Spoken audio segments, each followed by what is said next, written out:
بسم اللہ الرحمن الرحیم۔ السلام علیکم۔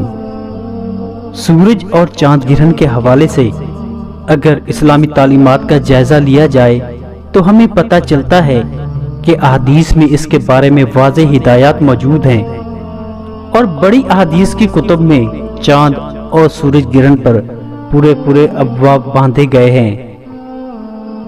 قدیم مذاہب میں سورج گرہن اور چاند گرہن کے متعلق عجیب و غریب قصے مشہور تھے۔ عربوں کے دلوں میں زمانہ جاہلیت کا یہ عقیدہ جمع ہوا تھا کہ کسی بڑے آدمی کی موت سے چاند اور سورج میں گرہن لگتا ہے۔ چنانچہ بعض لوگوں نے یہ خیال کیا کہ غالباً یہ سورج گرہن آپ صلی اللہ علیہ وآلہ وسلم کے بیٹے حضرت ابراہیم کی وفات کی وجہ سے ہوا ہے۔ حضور اقدس صلی اللہ علیہ وآلہ وسلم نے اس موقع پر ایک خطبہ دیا جس میں جاہلیت کے اس عقیدے کا رد فرمایا۔ رسول اللہ صلی اللہ علیہ وآلہ وسلم کے زمانے میں آپ کے صاحبزادے حضرت ابراہیم کے انتقال کے بعد سورج گرہن ہو گیا۔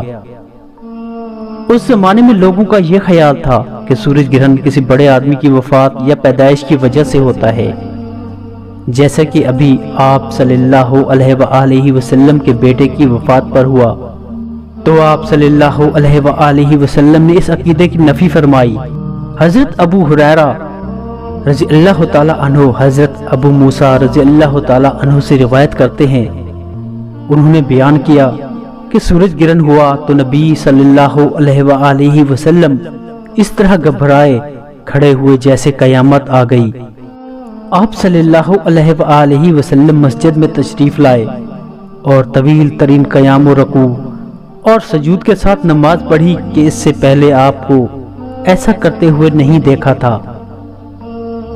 اور آپ صلی اللہ علیہ وآلہ وسلم نے فرمایا کہ یہ نشانیاں ہیں جو اللہ بزرگ برتر بھیجتا ہے، یہ کسی کی موت و حیات کے سبب سے نہیں ہوتا، بلکہ اللہ تعالیٰ اس کے ذریعے اپنے بندوں کو ڈراتا ہے۔ جب تم اس کو دیکھو تو ذکر الہی اور دعا و استغفار کی طرف دوڑو۔